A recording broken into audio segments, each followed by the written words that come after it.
আনুমানিক রাত 3 ঘটিকায় ময়মনসিংহ জেলার ভালুকা থানাধীন স্কয়ার মাস্টারবাড়ি এলাকায় অভিযান পরিচালনা করে অভিযুক্ত এক মোহাম্মদ লিমন সরকার, মোহাম্মদ তারেক হোসেন, মোহাম্মদ মানিক মিয়া, মোহাম্মদ ইরশাদ আলী, নিজুমউদ্দিন, আলমগীর হোসেন, মোহাম্মদ মিরাজ হোসেন আকন সহ মোট 7 জনকে গ্রেপ্তার করতে সক্ষম হয়। পরবর্তী আইনানুগ ব্যবস্থা প্রক্রিয়াধীন রয়েছে। আপনাদের ধন্যবাদ।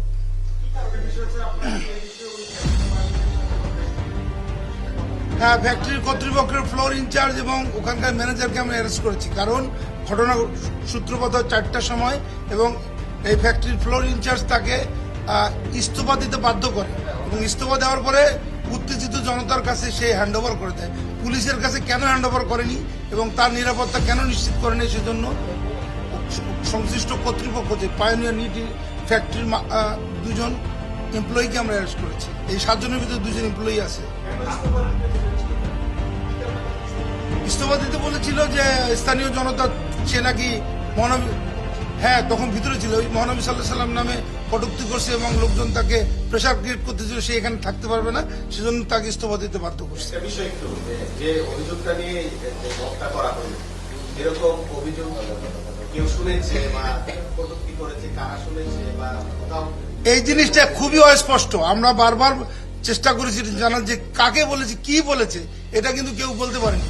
এবং আমার মনে হয় যে উত্তেজিত জনতা আর কোনো প্রিভিয়াস এনিমিটি কারোর সাথে কোনো ছিল কিনা সেটাও আমরা তদন্ত করে দেখব। কিন্তু একটা লোককে এই অভিযোগে মেরে ফেলা এবং গাছের সাথে ঝুলিয়ে তাকে হত্যা করা, মানে আগুন দিয়ে হত্যা করা, এটা কিন্তু কোনোভাবেই আইনে কভার করে না এবং আমরা কোনোভাবেই সরকার এবং আইন শৃঙ্খলা বাহিনী এটাকে কোনোভাবে স্পেয়ার করবে। পুলিশের আইনের মাধ্যমে তার বিচার করতো, কিন্তু জনগণ মিললে তো তার বিচার করা উচিত হয় নাই। তাকে যখন মাইরে হালাইছে তখন তার বাঁচার মতো পথ নাই, তখন তারা নবীজি দুষ লাগায় তারে ওই যে জীবন হরিয়ে দিছে, মানে বাচ্চা। Incident happens in Bhaluka Upazila, Mymensingh district in Bangladesh. A young Hindu garments factory worker named Deepachandra Das was killed by a mob on the night of 18 December 2025 after allegations of blasphemy circulated against him. Deepu, about 27 to 30 years old, worked at the local garment factory and was living in the area as a tenant.